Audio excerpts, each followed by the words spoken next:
If you have a question, comment, anything, any question about anything at all, just comment and we'll answer it in a future episode.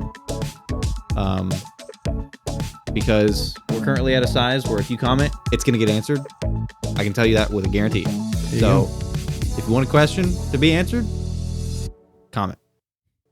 Hello and welcome to the PowerFish podcast. I'm Fish. And I'm Ben. I wanted to start today off with an interesting quip I heard from Jordan Peterson, the master of not getting to the point. And it was about perception, which in the world, that's something Jordan Peterson knows all about. And we've talked a lot of the things he's said about perception. Hours of discussion. We have hours of discussion specifically on Jordan Peterson's discussion of specifically perception. So that's a lot, but we got more. So he talked about how perception can be altered by context alone. So typically when you think of perception, if it's auditory perception or visual perception or any other sense, it is, as we talked about in a previous episode, it is simply data that is entering us from the world. It is value-free data that is entering our perception, and then we assign value to that data. Now, you'd think that this data can simply... No, it's simply the material, right? It's the data that you're gathering is material data from like the wind blowing, and you can hear that through your ears as auditory perception, because it is literally waves of sound, like ripples through air, and it's a material thing. But this perception, the data can be altered by something purely immaterial, purely abstract, and it can affect the perception that you have of it. That doesn't sound... let me explain. So, please do. Your perception of... You go into a museum and you look at a guitar. And Yeehaw. a yeehaw guitar. And you believe that it is the very exact guitar that Elvis Presley had his fingers on. Yeah. And you're perceiving that as such. And then you learn that it instead was just the exact same model of guitar that Elvis Presley had his fingers on. But it's not the actual material copy. I should silence my computer. It's not the actual copy or perfect, guitar that he was using. It's not the very guitar he was using. It is simply a exact replica of the guitar he was using. Okay. Immediately upon knowing that information, your perception of that experience has been altered. It would not be the same. Right. It's less impactful. Right. But the data, the perception data that is being emitted from that is obviously not different. The data is the same. Right. So, this kind of just is art in general. Like Mona Lisa and copies of it, or just great works and copies of them. Your perception, even though something could be literally nearly identical, if it is not the original, even though the data is the same, there's something different about the perception. Yeah, there's something. It's something to do with like authenticity or rarity or something like that, or some sort of cultural significance. Like in the case of Elvis's guitar, I guess I don't know what that would be. It's a one of one kind of situation. Right. So I guess what would be if you're looking at Elvis' guitar, thinking it is the very one he used, what are you perceiving? Okay, so perhaps it's not the perception data itself that is being altered by context alone. It's the value that is being attributed to the data that is being altered by the context, which we also have discussed in innumerable length. The value is coming from strictly us, not the data. So it could just be a value thing. Yeah. Yeah, the value is added, at least for me, because I mean, we met a guy. Met a man. What was his name? Yeah, you don't know who I'm talking Where about. was the guy? Eagles Crossing owner. Oh, Phil. Phil, that's his name. Phil. Well, and he owned at one point in time the ruby red slippers from The Wizard of Oz, if you recall. I think I do recall. Yeah. I think, yeah. Now, anybody could pick up a replica, I'm sure, I'm sure it wouldn't be cheap. But this guy spent, I can only imagine, millions of dollars. Surely. At least, yeah. On our buddy Phil. Right, our buddy Phil. Yeah, we know this guy. He totally knows we exist. Yeah. Yeah, but he spent all that money on that, and it's because of its significance. So, and that is can only be a human value add. Right. And also, our own perception of Phil was altered because you and I got a ride. We were walking up to... This is a great example of this, actually. This is a perfect example of this. Yeah, you and I got a ride from this guy in a gator up to the pro shop because he saw us walking up there and he's like, hey, you guys want to ride up there? And we're like, sure. And then after we get to the pro shop, and I'm going to wait for that freaking ambulance to pass. I live right next to an ambulance dispatch center. This is constant.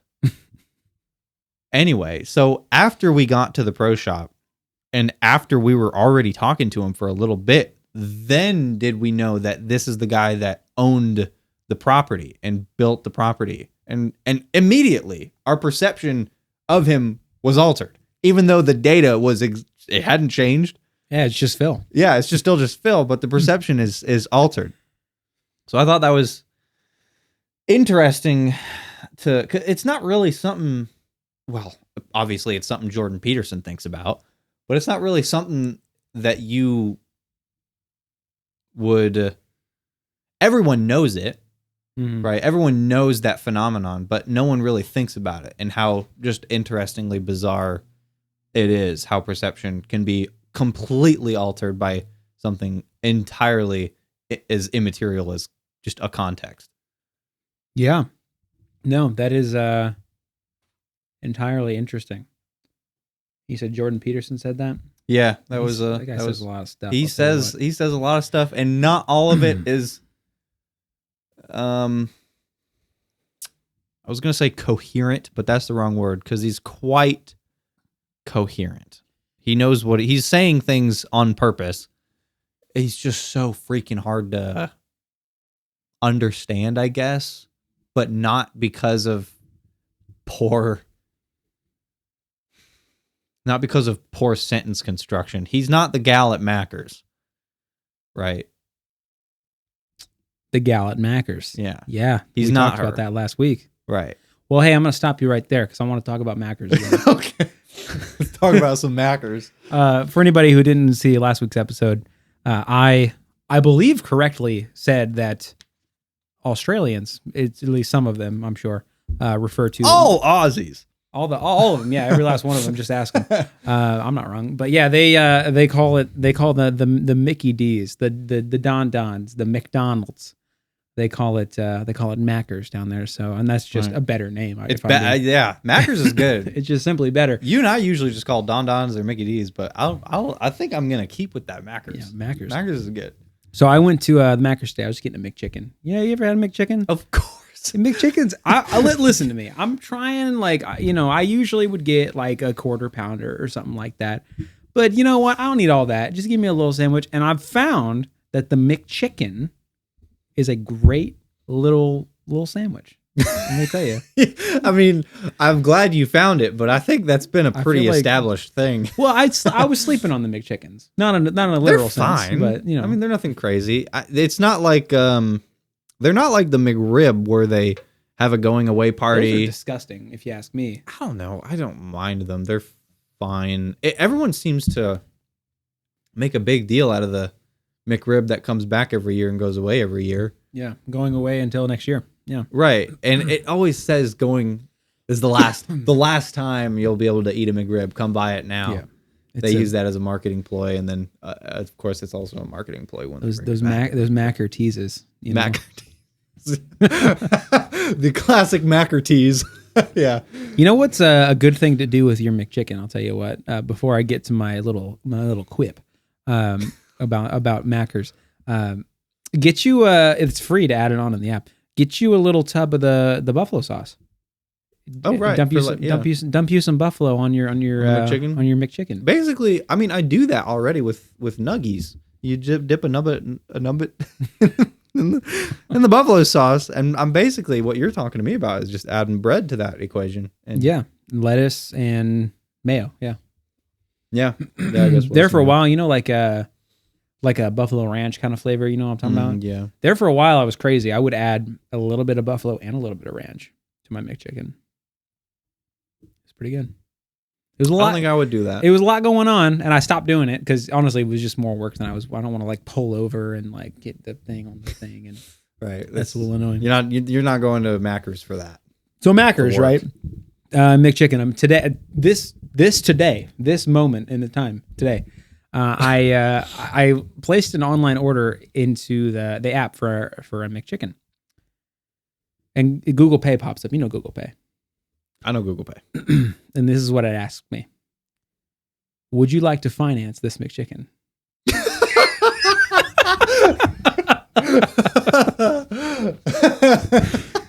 It says to me, we have pay in 4 options. Man, I would love if I saw that prompt, I would absolutely say like yes and just see what the payment plan like stuff is, what the interest. Oh, that's funny. I know paying fours don't have interest, but what? So I mean, what was the paying? What was your breakdown? I didn't get that far. Oh damn. Well, okay. Live on air. I'm gonna do it again. I mean, let me guess it. What was a McChicken cost? I think they're around like $3 now.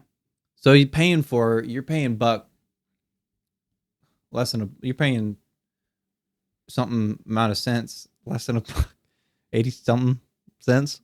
Yeah. You're paying for a Mickey chicken is $2.99. How many paying fours can you have? I don't actually. Is it like because there's multiple companies that goes through? Is it maybe like one per company? Well, there it is. There it is. There it is. Look at. Pop up. Afterpay or Klarna. Yeah. Yeah, that's funny on your McChicken. Because you can get paying for through PayPal. My bank institution has its own paying for. And I can have multiple pay in fours active on just PayPal. And I think you can do the same with Affirm. I don't know. You could. Dang. You could never pay full price for anything. Dang. All right. This story's falling apart because it pops up. It says, "Hey, you wanna finance paying for? You wanna not pay now?" And then it says is there a minimum order. Yeah, and then it says continue, and you continue, and it says $50 minimum. Dang. Well, that ruins my quip. Frick. I was coming in here hot. I was gonna be like, "Hey, just in case y'all are struggling out there, you can finance a McChicken." You can finance your McChicken. Just kidding. No, you can't. If you're struggling, you're gonna stay that way. You're gonna have to pay full price for your McChicken. So it's a $50 minimum, is it? So let's see. If you had $50, that'd be $12.50 a pop. You can, however, finance 16.6 McChickens. Oh, yeah. There you go. Get 16.6 McChickens. You get your Klarna, get your Afterpay, get your PayPal out, because you can make that happen. How many could you? I mean, that's a lot of McChickens, but I some days I feel like I could do something like that. 16.6 McChickens. Eating them, you're talking? Yeah, Bro, thought experiment. Let's think about it actually for a minute. How one of these days we ought to, outside of hot things, because we've done that a lot lately, but we ought to do an eating challenge on this. I can put some food away. We've put some food down. There's a place in Hannibal, Missouri called the Brick Oven. Oh goodness. Or Frick Oven, as we call it. And they have some of the best thin crust pizza around. And around here anyway. Around here. I'm sure if you went to a proper place. You go to Chicago, you're gonna find better pizzas. But they are what are they, like 16, 17 inch?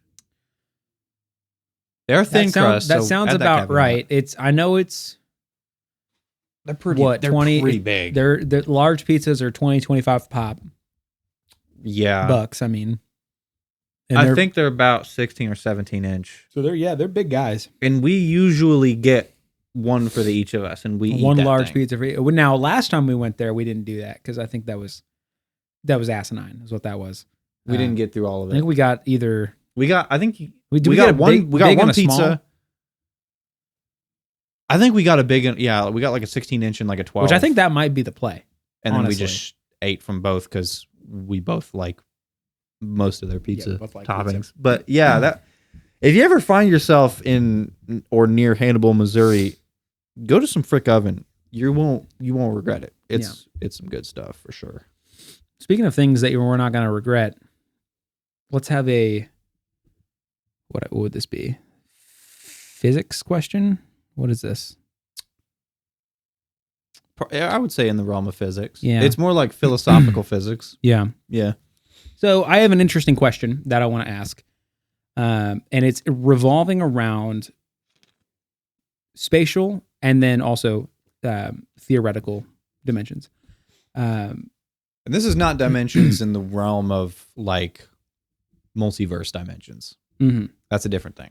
But so let's start by establishing what the dimensions are in case anybody's unfamiliar. So one dimension. I'm sure you're familiar. Actually, I saw an interesting thing when I was looking up stuff about this. People were defining what a zero-dimensional thing is. What is a zero-dimensional thing? So, well, this would be whatever is outside of our current universe, or whatever was before the Big Bang, because that was an era pre-space and pre-time. So whatever that area is, by our standards, would be dimensionless. There would be no up, down, left, right. Well, what I saw people talking about was something that's zero-dimensional is, at its base level, what a point is. A point. A point. Okay.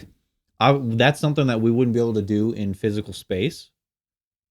I don't think that we could do, because we can't do anything that has no spatial dimension factor in it. Let me ask you this question, because I wasn't planning on asking you this question. How would you ask this question? Is the universe infinitely divisible? Is matter infinitely divisible?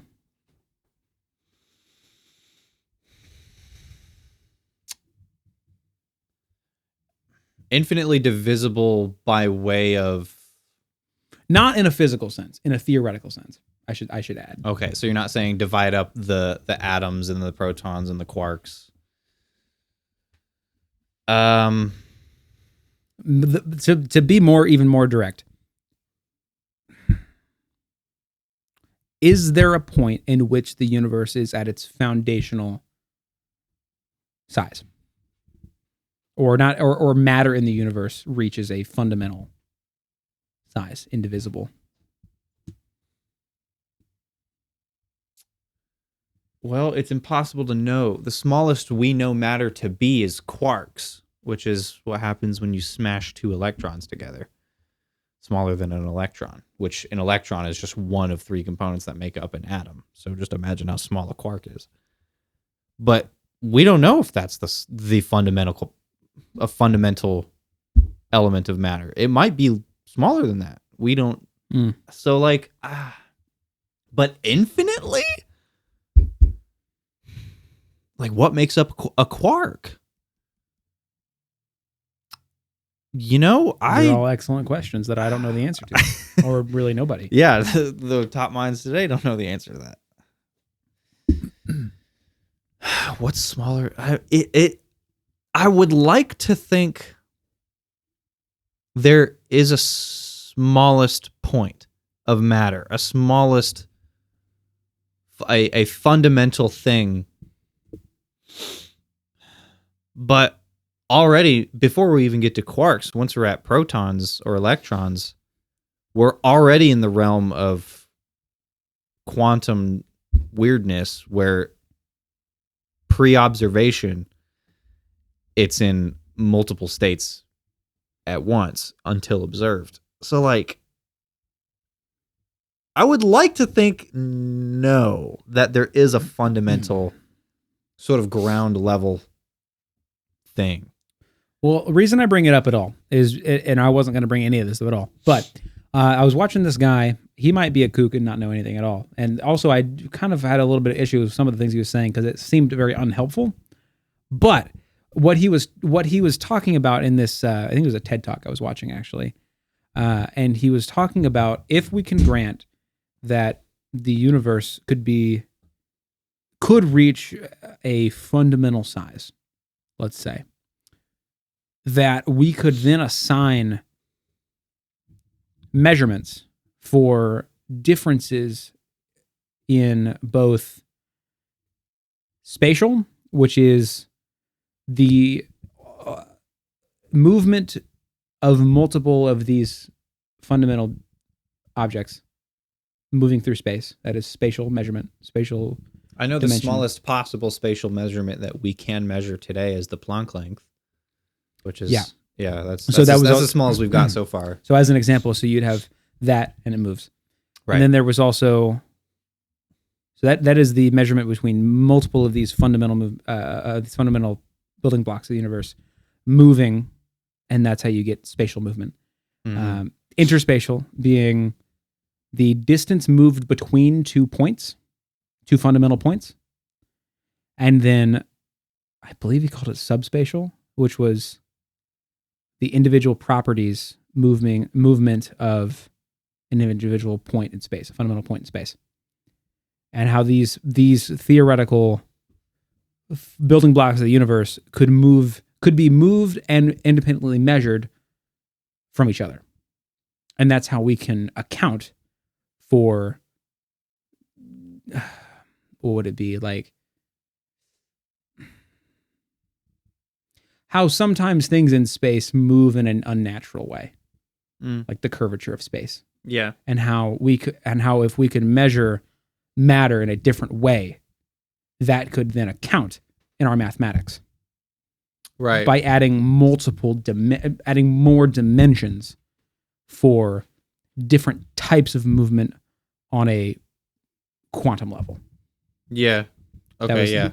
That was a lot. Yeah, I think I got it. And I'm the smallest brain ever. So well, that's 2 small brains make a less small brain, but not big. Well, and anyway, so that is all probably a crock of nonsense anyway, because I kind of looked into the guy, and he does a lot of pseudoscience crap that I don't know. I don't know if it's helpful. Some people were praising the guy's thinking this is like a revolutionary way to think of higher levels of dimensions and accounting for quirks in space that otherwise we just attribute to undefinable, undiscovered phenomenon. Yeah, and instead we could put a name to things by shifting our understanding of universal fundamentals. That was the. Did he happen to propose how we would achieve discovery of something so fundamental? Not in the 15-minute TED Talk. Okay. I'll tell you. Right. Okay. And so this is okay. This is definitely interesting, and it's certainly a philosophical standpoint because it is just mental playground material. Yeah. Because we don't know if there is such a fundamental particle. But yeah, that would, it'd be interesting if there just was a thing that was the smallest piece of matter. If we could just know that would be insanely helpful. Right, yeah. So all of that, believe it or not, all of that was, we were talking about 0 dimensions. That was 0 dimensional. Yeah. Okay. So let's move on then. So you have the one dimensional concept here, and that would be what? A line, essentially. A line with no height and no width. Yeah, we are measuring only, as an example, the x-axis. We are measuring a line, and anything, much like we can't see things beyond the 3rd dimension, these beings, let's say if there was beings that lived in a one-dimensional world, they couldn't understand anything of height or depth, for that matter. Right. And that moves you along then to... They would only know length. Right. To 2 dimensions. Now you're adding in, let's say, height into the equation. So now you have your length and your width, I guess, your width and your height, but nothing in a 3-dimensional space. No depth to speak of. Right. So... it would be a side scroller, like a video game. Exactly. Right. Oh, that's funny. It's funny that you brought side scrolling video games. I was playing Donkey Kong Country Returns for the Wii the other day. I 100% of the game. I didn't text you that. Really? I know you knew I was playing that. I have now 100%ed that game. But little to the uneducated viewer would know is 100% is not the end. No, the game ends at, I believe, 200%. Right. And does that make sense? I have started my journey to 200%ness. But anyway, the whole reason I brought that up is because I was moving through a platforming level, and Donkey Kong has to jump on these bananas, and the bananas, interestingly enough, move right on a z-axis. Yeah, they're moving back and forth on a z-axis on a 2-dimensional side scroller. So I'm at work while I'm playing this, by the way. And so it's like a pseudo 3 dimensions. Yeah, but it's difficult to understand because so the bananas are moving so I'm moving this way as a 2-dimensional, and the bananas are moving like this. And that doesn't. So is it represented by just the banana getting bigger and smaller? Well, okay, so there is three dimensions like represented. It's just you can only move in a 2-dimensional. Okay, so if that makes sense. Yeah, it's side scroller, but it's sort of a rendered in 3D. And it was rendered in 3D. But it was difficult to judge the distances because I'm only moving on a 2-dimensional plane. Right. And I remember I exclaimed to my coworker, I said, "Why is this banana moving 3-dimensionally in my 2D platformer?" These are the real questions. Pose that to the top minds of our Exactly. physics today. Why is my banana moving in 3-dimensional space? Exactly. So, which moves us on nicely to the 3rd dimension. Now we add in depth, and that is the how we experience the world Right. is in width, height, and depth. Right. And then we, as far as and I know there's science behind this, and it's actually Einstein's idea of space-time. Right. Relativity theory. And that is how we can actually claim now that time is our 4th dimension, or Right. or at least a dimension. Right. Space-time is its own thing. Right. It is a fundamental property of our universe. Now to the question that was interesting to me. This is more theoretical, philosophical nonsense. After about 4, now we're in the realm of philosophy. Right. And we were talking about going into this, but we won't. But just to summarize, a lot of people talk about multi-dimensional stuff and teleportation and all this kind of weird science stuff that is probably possible, but it's not really useful in this particular application. But anyway, so here was the question posed. If going from, let's say, a two-dimensional being going to 3 dimensions and unlocking a better understanding of the universe Could you say that consciousness is a dimension of reality?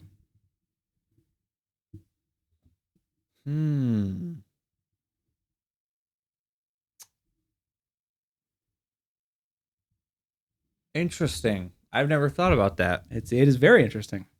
Could consciousness be a dimension of reality? So let's say that it is. Do you think, man? So let me walk backwards a little bit.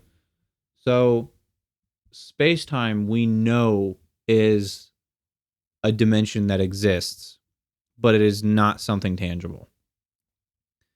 For example,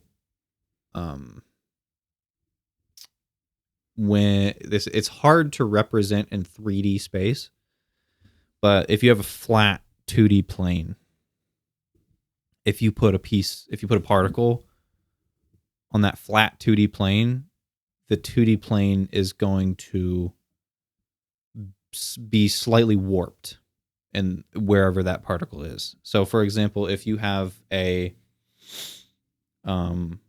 bed sheet tied to 4 pillars suspended in air, and you put a marble on the bed sheet would bow inwards. Right. That bed sheet is space-time. When it's flat, then that means there is no matter in space. But of course, we know even just a particle, just a tiny particle, the bending of space is going to be very small, but it's going to be extremely vast. For example, 2 particles, even really far apart in space, eventually will clump. Right. So what was now that's the obvious bit, like with Newtonian physics.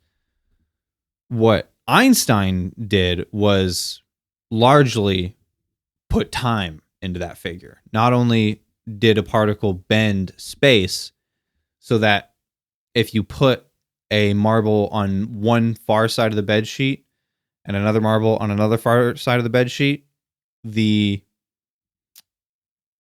would eventually roll together, because the bowing, the indent that they are creating would eventually collapse into one bigger indent as the marbles get close to each other.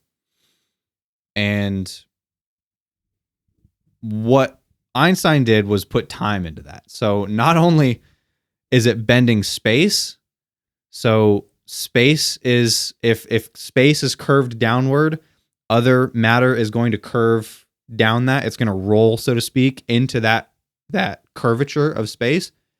But so does time.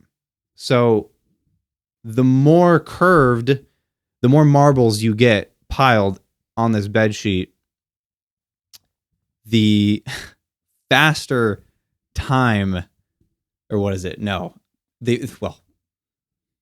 For you, time never changes. Time always passes at 1 second per second. But for other people, for someone that's not inside the indent in the bed sheet, for someone that's looking at the indent from the outside, the bending of space-time, the clump of marbles is traveling at a faster pace for somebody that's watching outside. But for someone that's inside, let's see, is it the reverse? I think it's the other way around. From the person watching outside, the clump of marbles is traveling in a slow pace of time. And it's the reverse for the person inside. The person inside feels like they're the one that's normal, and everybody around them is traveling at an extremely fast pace of time. Makes sense. So that's the relativity theory. All the matter clumping, I believe all of that was Newtonian stuff.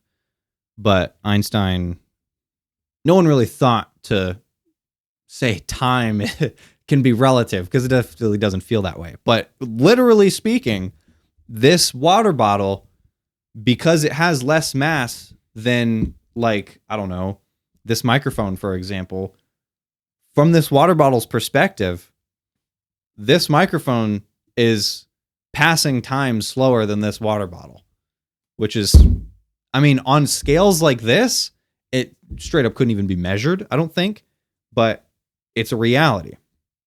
Now, the bed sheet doesn't move very much. So one marble, I was using a marble as an example of a particle. The marble weighs like the weight of a feather minus a million.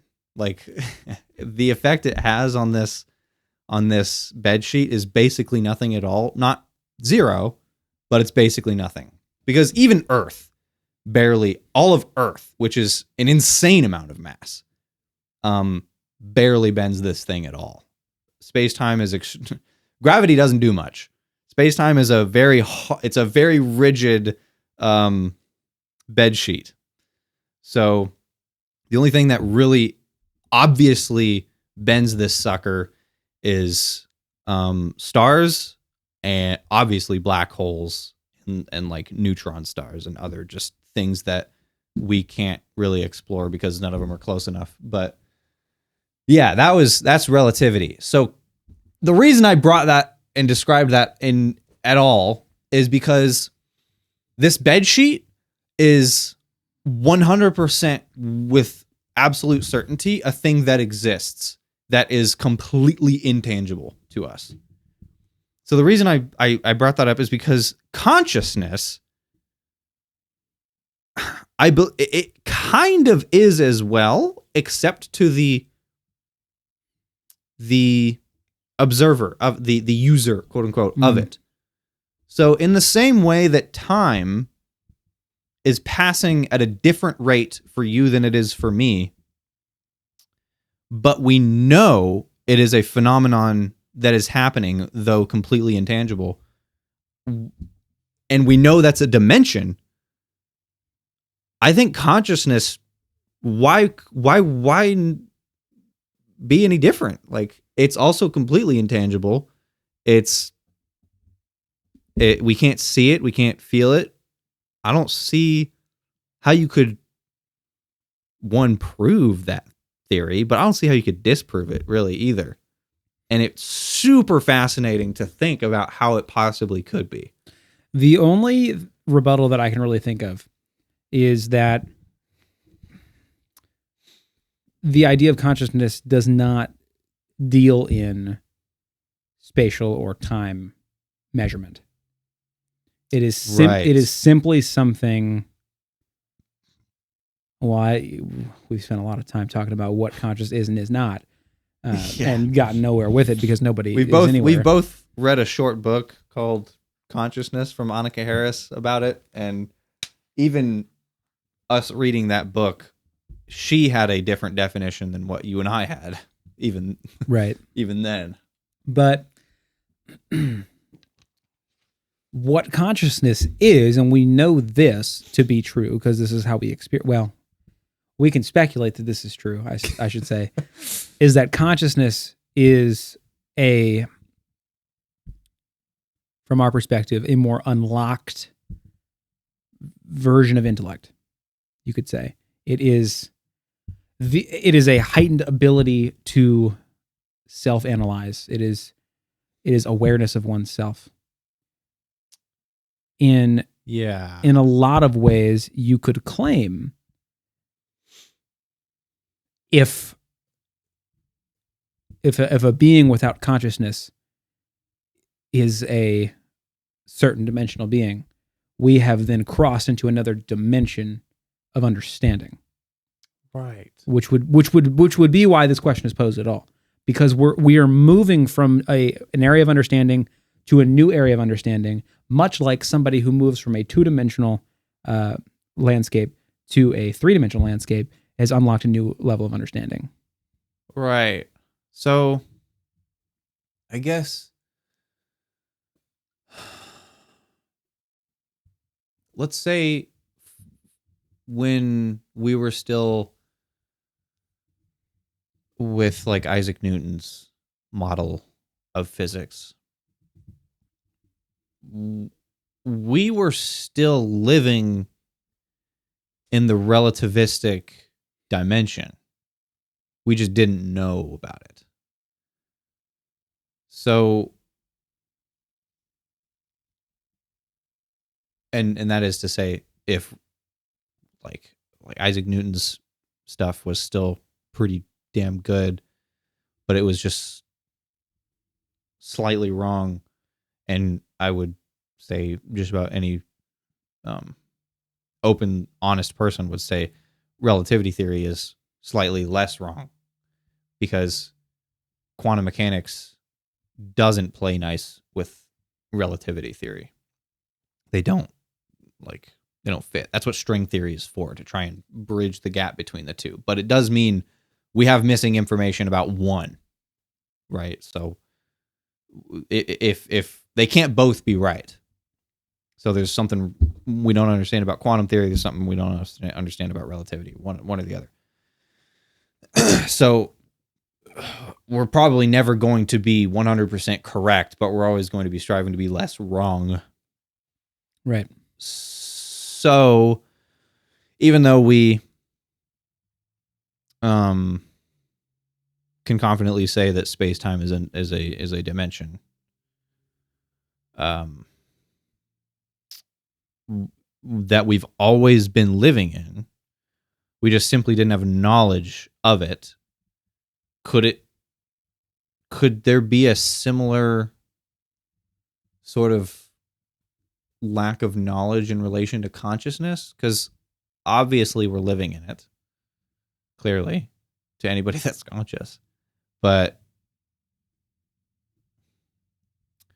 we do know about it. It's just we don't really understand it on a level that we kind of understand relativity. Right. And how we would figure that out is not obvious. But I don't know. The idea of it being another dimension, sort of like that, really resonates with me. That really fits with how I would think about it. Same. Yeah. Because it puts into perspective, it's not just this thing that we can't understand. No, yeah, we still don't understand it, but it frames it in a new mindset, I think, of just a more, at least relative to our lives, a heightened sense of awareness, or a further measurement of existence.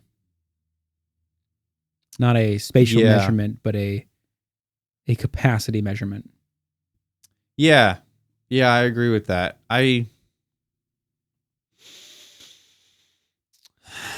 It's hard to talk about, because there's, I mean, just consciousness, even when we're not talking about it as a additional dimension, even just consciousness itself is hard to articulate what your true position on something like it is, because it's just English falls short for communicating thought, and it shows quite a bit when you're trying to articulate something like consciousness. Yeah, but there's Annika Harris wrote another book called Lights On that I've mentioned a number of times that I have still yet to read, but I certainly will at some point. And I believe she gets quite a bit into physics in that book, because she talks to people like Brian Greene and some other just absolute physics kingpins to talk about this. And I believe she loosely comes to the conclusion, I don't think she actually believes this, but she loosely comes to the conclusion that consciousness is fundamental to matter, which sounds like you're just saying, so panpsychism is true. Right. That's what I would assume that means. Right. Because that's what that is. Panpsychism is consciousness. Matter itself has a consciousness bit, a consciousness unit, I guess. Now, what that doesn't solve, I mean, panpsychism has problems. Like if panpsychism is true, then why do we feel as one piece of consciousness and not a bajillion bits of consciousness, right? Because if one matter has consciousness and another matter has consciousness, does two matter make two consciousness?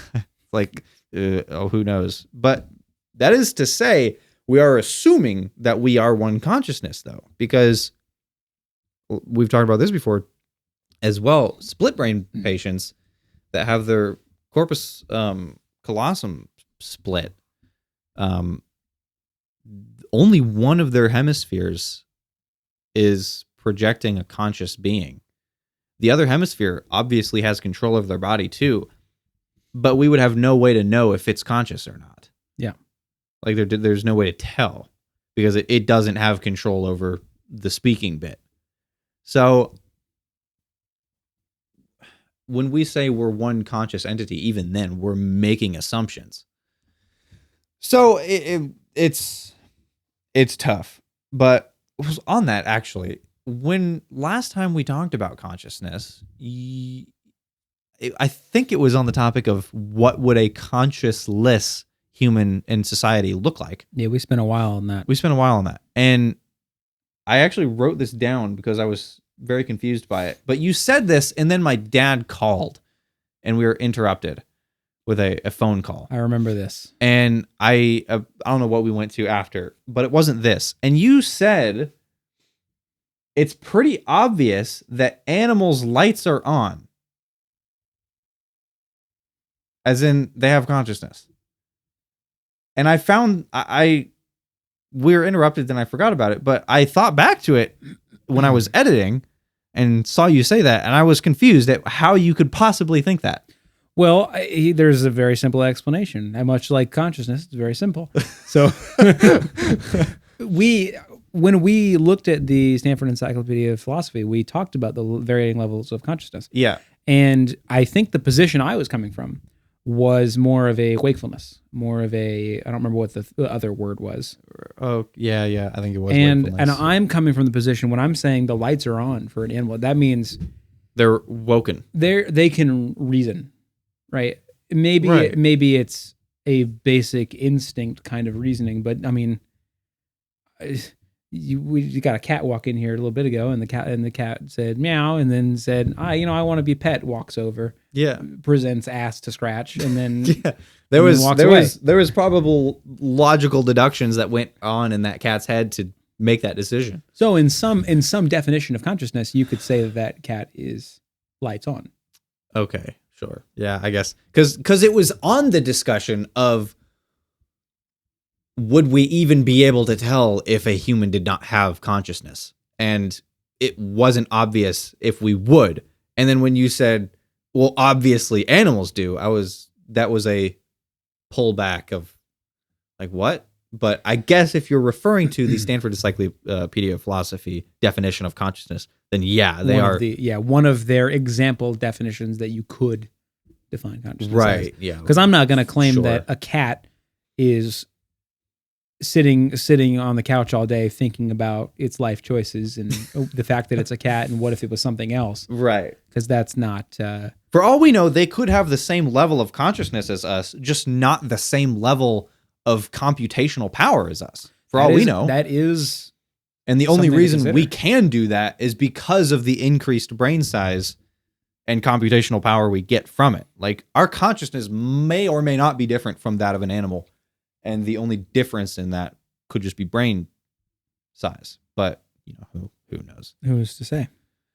Right.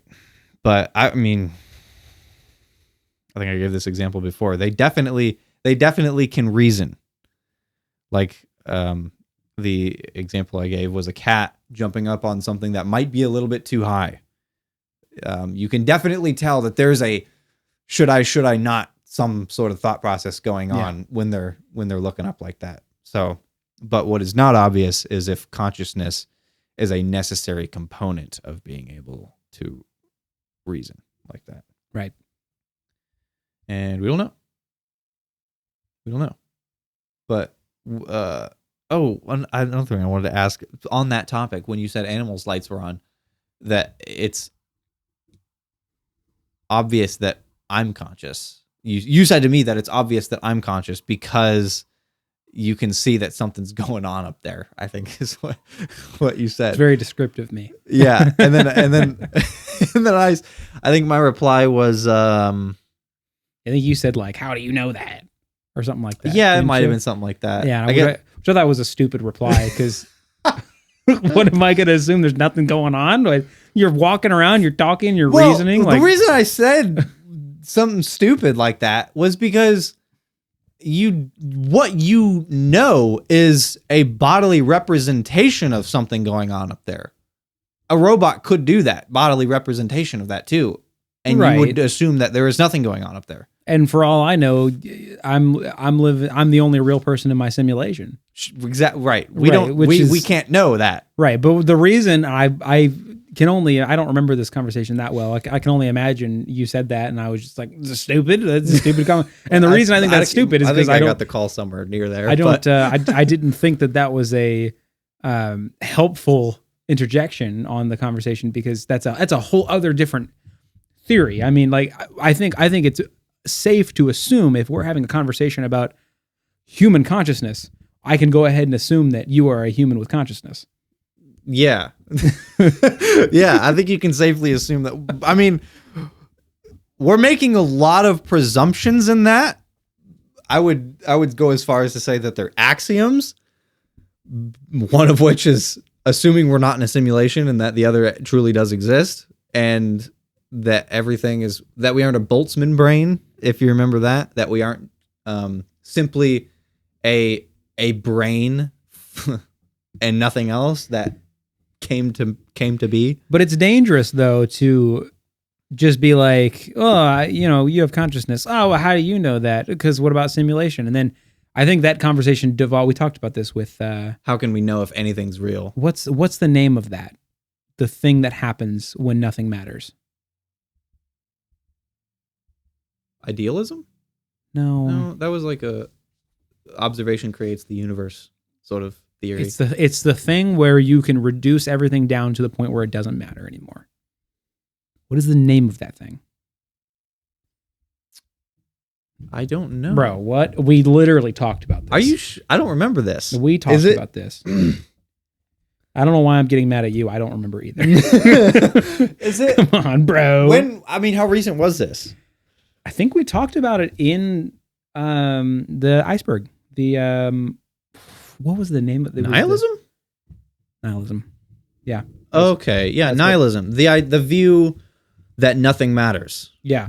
So that's what I was saying was the danger of bringing up in that kind of conversation about human consciousness. Yeah. Okay, and then saying, well, but what if it's a simulation? Then you just devolve down. Then you're just gonna fall into nihilism with that kind of mindset that there is a potential that nothing. What's the purpose of talking about consciousness as it differs in humans if different humans don't exist? That's if you could just be a construction of my brain and nothing more. Exactly. Right. Yeah. But I mean, you could say, like, even if you're not just a construction of your brain or my brain, all my brain is just matter and physics that we can.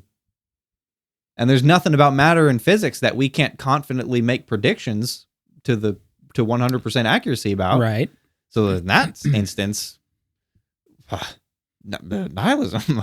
How does anything matter? I'm just a clump of matter that is no different from, like, I'm just made up of protons and neutrons and electrons, just like everything else in the universe. But we had this discussion as well that. Have we? Is there something we haven't talked about? I feel like that's what this is devolving into. Is just, remember when we talked about, you remember, I remember, but we talked about how at some point, even though things happen on a grander scale than yourself, you have to operate on your own scale. Right. Or else things don't matter, or else you are a nihilist. Right. Nihilistic. Just because you're a clump of matter no different than anything else, It doesn't mean that you are experiencing things in some way or some form, and to you this is unique, and your decisions are unique, Right. And you have to devote your time and energy to whatever you want, whether it be your interpersonal relationships or your career or whatever. If you just say, well, I'm just matter, I'm no better than a rock, then what are you going to do? Sit outside all day, do nothing, being a rock? Right. That'd be pretty stupid, wouldn't it? Not only would it be pretty stupid, but in fact, it'd be pretty hard. Your body doesn't let you, like, try to actually just wake up and then stay in bed all day. It's actually tough to do that because, well, I think that's actually an example used in when people try to refute the argument of no free will. They say, oh, well, if I have no free will, then why? I'll just do nothing all day. And then the common refutation is, oh, well, actually doing nothing is quite difficult because what's the purpose of that? What does that even of that mean? response? No. Of the I'll just do nothing all day. What point are they driving at? I think it's along the lines of, if I have no free will, then nothing matters. Oh, okay, I get it. I thought they were trying to be like, I'll show you. I'll just not do anything, and then that means that means I can prove that It's not a refutation of free will with a counter. Oh, I'll show you that I do have free will. It's I guess I'm using the wrong word. It's not a refutation. It's a nihilistic response, basically. When someone is convinced that they have no free will, they will respond by running amok, as Robert Sapolsky would say, because nothing matters anyway, and it's what they would have done anyway, and there's nothing they could have done to change that fact anyway. Or they'll just, okay, so why do I do anything? I'll just lay in bed all day because I wouldn't have had the choice to do otherwise anyway. I've never understood that kind of that response to something like that. Or even on the, not to bring up religion again, but also it always comes up. But I mean, you could also kind of transfer that mindset over to a religious argument. You're talking to a religious-minded person, and you say, "Well, I don't believe in a God," and then they would say, "Well, if there's no God, what's the point of anything? What's the point of acting moral?" Well, right. having a moral. Clearly, you guideline. have no morals, right? If you don't get them from the book full of genocide. But where I was going with that, not well. I mean, there's a whole lot of rebuttals you could bring up with that. I mean, why morals exist and the societal. There's a reasons. Totally normal evolutionary reason for why we have morals. But point that I brought that up is a totally separate point. Is I never understood this whole like, well, I'll just give up then, or it's just going to be bad. Why does the outcome changing being worse mean that we shouldn't pursue the truth? That's the question. Right. Yeah. Good. Just because let's say that, what were we just talking about? It was meaning free will. Yeah. Okay, so let's say if the truth about free will means that we don't have free will does mean that people just become sloths and they don't move and everything's awful and life is meaningless. That's bad. That's not good. But does that mean that we shouldn't discuss what the truth is? Right. That doesn't mean we should run away from what reality is. Yeah. If humanity as a whole was afraid of new discoveries because of the potential implications that it might have on our current structure, then we would have no progress. It's like Neil deGrasse Tyson. We talk about him sometimes. He was Black science man. Black science man. That's no better way to describe him because there's no other black scientists out there. Exactly. They don't exist. But he was talking about the evolution from combustion engines to electric vehicles. Mm-hmm. And no. Well, I think it was also that, but also specifically also self-driving vehicles. I think there was also a distinction there. And he was talking about how people are afraid of that evolution. and about how when it was the evolution from horse-drawn carriages to combustion engines, there were more accidents. There were more auto accidents and more auto accident deaths, theoretically. There was a lot less horse shit on the ground. There was a lot of horse shit on the ground. You get rid of that right off the streets. But his point was, instead of being afraid that there was a negative implication for the progress, we came up with new solutions for the new problems. Traffic lights, traffic laws. Yeah.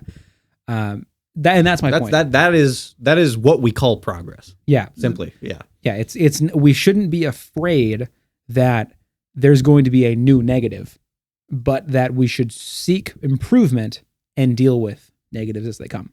Right. Yeah, absolutely. Because we're never... Someone super smart said this that I can't remember the name of. But it could have been that black. It could have been Black Science Man. I don't think it was, but it might have been. There are no solutions, only trade-offs. That's fair. Yeah. Right. There's no perfect problem-free advancement. It just simply doesn't exist. Yeah. Maybe you could say that in the realm of like knowledge. Mm-hmm. But when it comes to the advancement of just society and things and physical stuff, I don't think there really is true 100% solutions. There's just trade-offs. We trade one thing for another. It gets better in one way and brings new problems in others, and that's something I do think Black Science Man also says this about, like, global warming and trying to escape the Earth is Elon Musk trying to go to Mars, and Neil deGrasse Tyson says whatever technology we have to sustain us and get us and live on Mars, surely by then we will be able to fix what is wrong with our current planet if we're heating up the atmosphere. The amount, I think I saw him talk about that. The amount of things that would need to happen in order to make Mars livable, that we could be on Mars and live there long term, in a lot of ways is similar to the things we would need to do to rehabilitate Earth. Right. And instead of focusing, it's not that we don't want to colonize Mars. That's cool. That's a cool idea. We're going to have to expand at some point. But instead of screw this, we broke it, and then trying again somewhere else, why don't we? That's literally the plot of WALL-E. Yeah, that's literally the plot. Well, of. They don't go to another planet. They just live in a spaceship. They live in a spaceship theoretically. I just watched WALL-E not too long ago. Fascinating movie, by the way. Great movie. For everybody who's already seen it, I know. But yeah, most of the if planet. You have, I'll say this. If you haven't seen it in a while, watch it again with a critical mind. Not that it's a very intense movie, but if you think about the undertones of this, it's this whole humanity messed up Earth, and they promote this idea of a temporary evacuation for the purposes of cleanup. Cleanup is not achievable, and they decide to live on the ship permanently, and they just abandon Earth, which is a fascinating look at life. If that's not, that's the definition of there are no solutions, only trade-offs. Like, if you keep advancing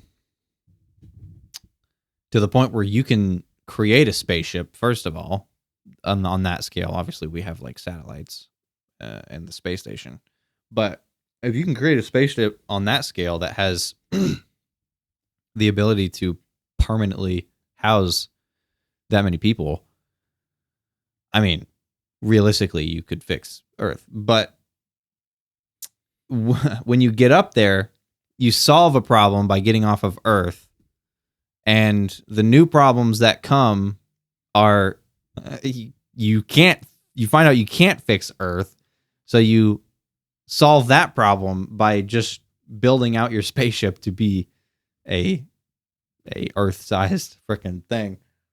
Which is hilarious because they can't fix Earth, but they can essentially build a new Earth. And also it runs fine. Granted, everybody's fat, but like, what are you gonna do about that? Hey. Right. Yeah. I mean, what did they describe what actually was going wrong with Earth in that movie? Pollution. Just pollution. Okay. Yeah. If so, atmospheric nonsense. Yeah. This is a great movie. I love this movie. So the whole thing, right? So Wally is the unit. Wally is a cleanup robot. So his whole thing is taking trash, cubing it, and then putting it in a central location so it could be presumably disposed of in some way. I mean, the way we do it now is just incineration, right? Which is what's causing the global warming, right? But like all the other robots are broken. Anyway. It's just Wally left. Now the Eve bot comes down from the Axiom, which is the ship. Comes down periodically. I don't know how often, and checks for life on the planet. Which ironically, there's like cockroaches.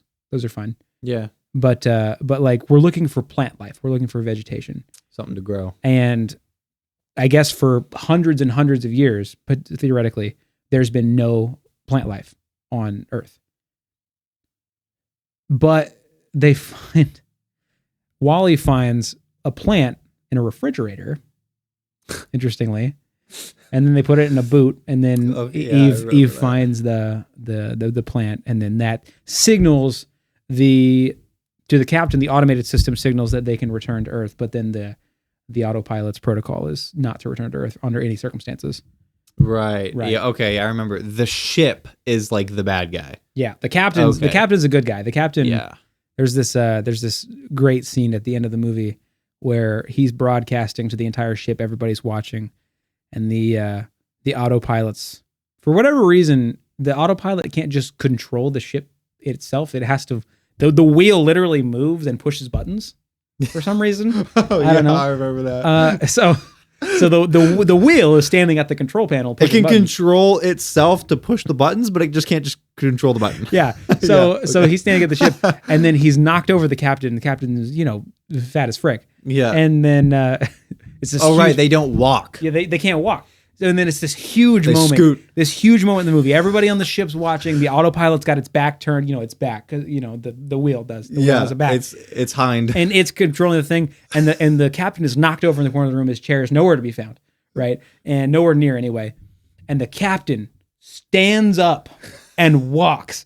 And while he's walking, it's that, bah, bah, bah, bah, that one. Yeah. And that's he's just walking like 3 feet over just to walk. Yeah, I remember that scene. That's a good movie. That's a good movie, but I don't it's remember why we were even talking about. Well, you brought it up because you were watching it under the new light of adulthood and being able to see deeper meaning in a kid's movie, which is a good. Honestly, rewatching a movie that you watched as a kid with the through the lens of perspective can sometimes be pretty good. You can find meaning that you didn't otherwise find in movies.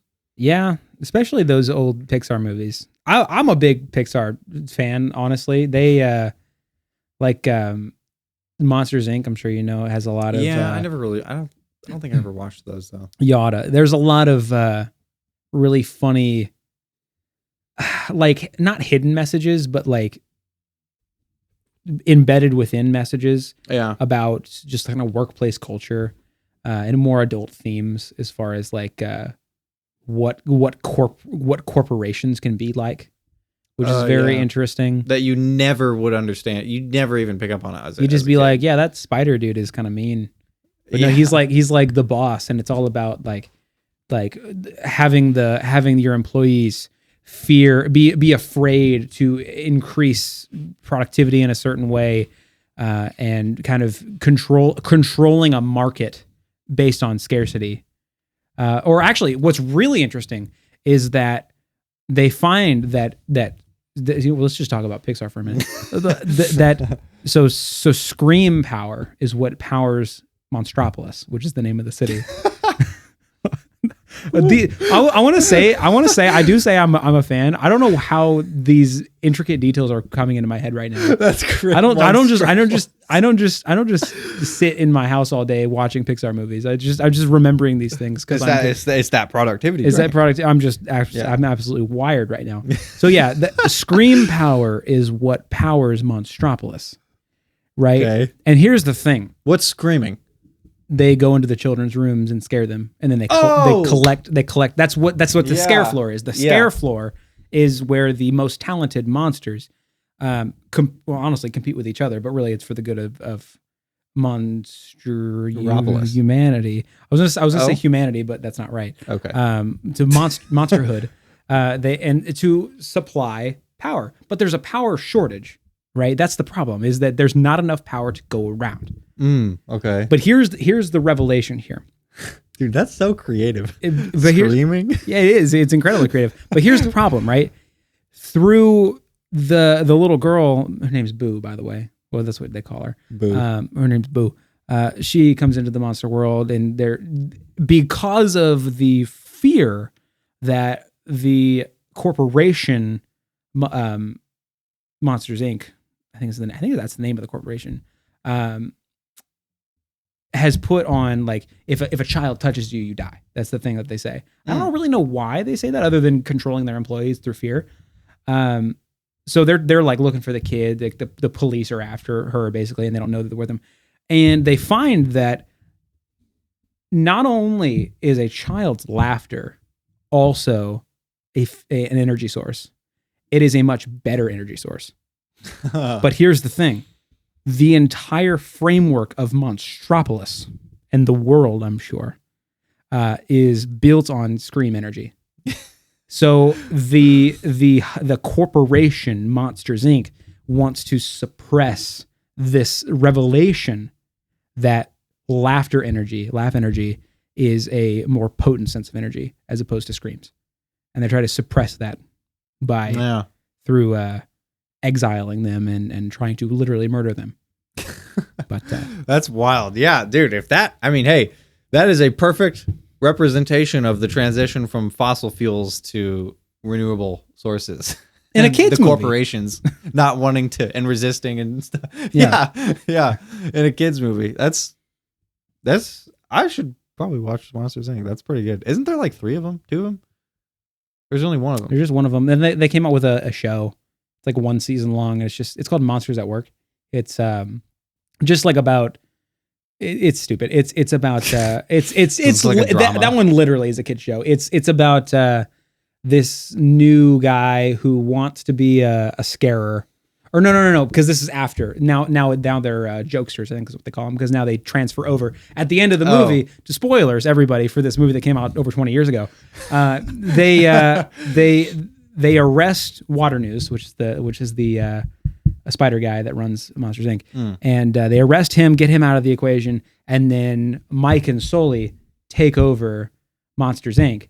and they convert it into the green ball and the blue, right? Yes. Okay. The blue bear guy and the green ball man.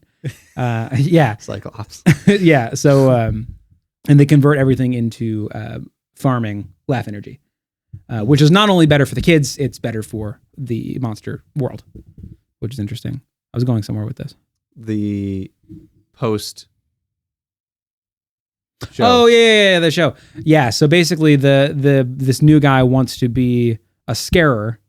But literally, the show takes place directly at the end of the events of the movie. So he graduates from the Monsters University to be a scarer, and then he's going over, and then it's laugh floor now, and he's not a jokester. He can't do that.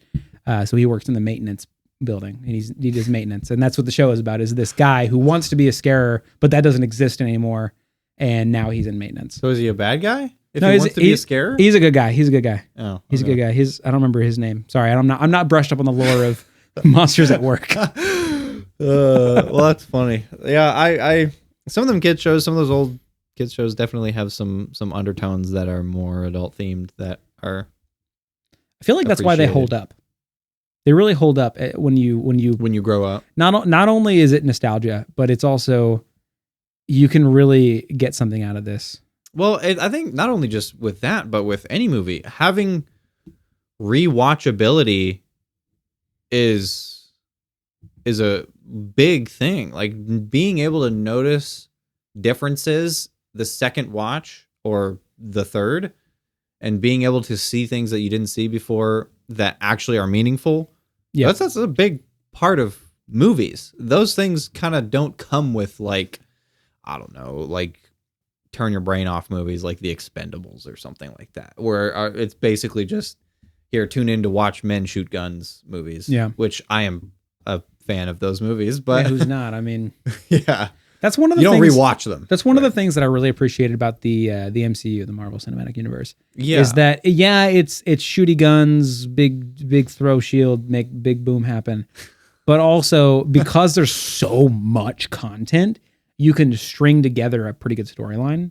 Yeah, like the whole Civil War, everything, like all of that, the tension from that, and how that culminates through the next several movies, and then Endgame and or Infinity War and then Endgame. Right. It's a really good story because they have so much time to work. Yeah, Endgame. I mean, it was one of the biggest movies in history for a reason. The amount of buildup over,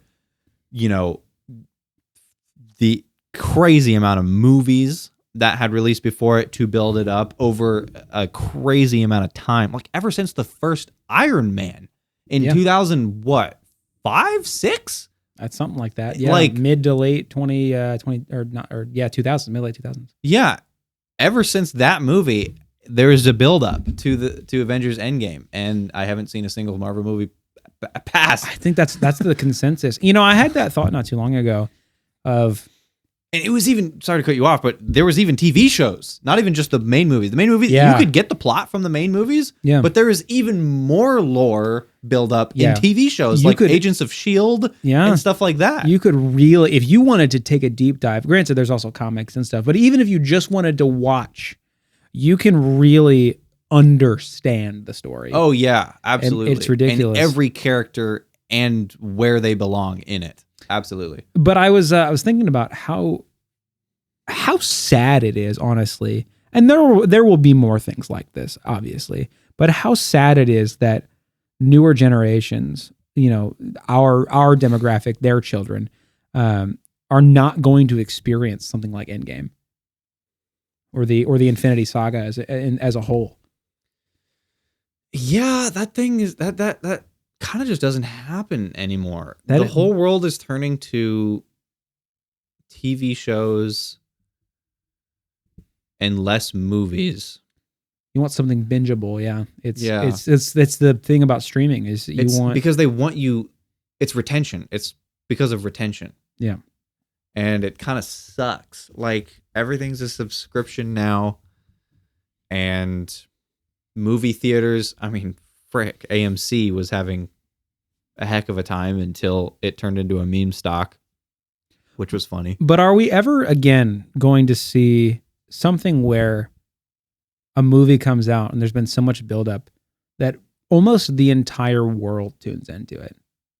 At least our culture, at least everybody in our culture. There was when Infinity War and Endgame were coming out, there wasn't anybody, at least in our country, that wasn't aware of it in some degree. Right. It was a cultural event.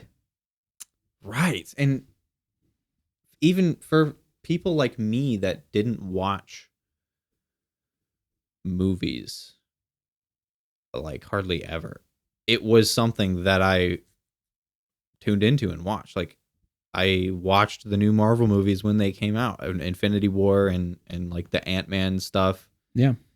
And like Captain America Civil War and all these big movies that led up to it. And I didn't watch movies, and I don't really care about superheroes, but I was invested. It did such a wildly good job of just advertising itself well to draw in interest and story building basically. And it was a masterpiece at the end. I don't think anybody would actually, I don't know what Endgame reviews are, but I've never talked to anybody that has I know it's one of the highest grossing films of all time. Oh my God. It had, I think it was the only movie up to that point, and maybe still, I think had $1 billion budget.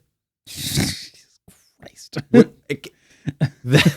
Can you fathom that? $1 billion? I mean, they're making it back. That's the thing. Oh my gosh. I think they made it back times a million. Like, well, yeah, a million billions. Yeah. $1 million billion. That's basically how many years it takes for a black hole to burp.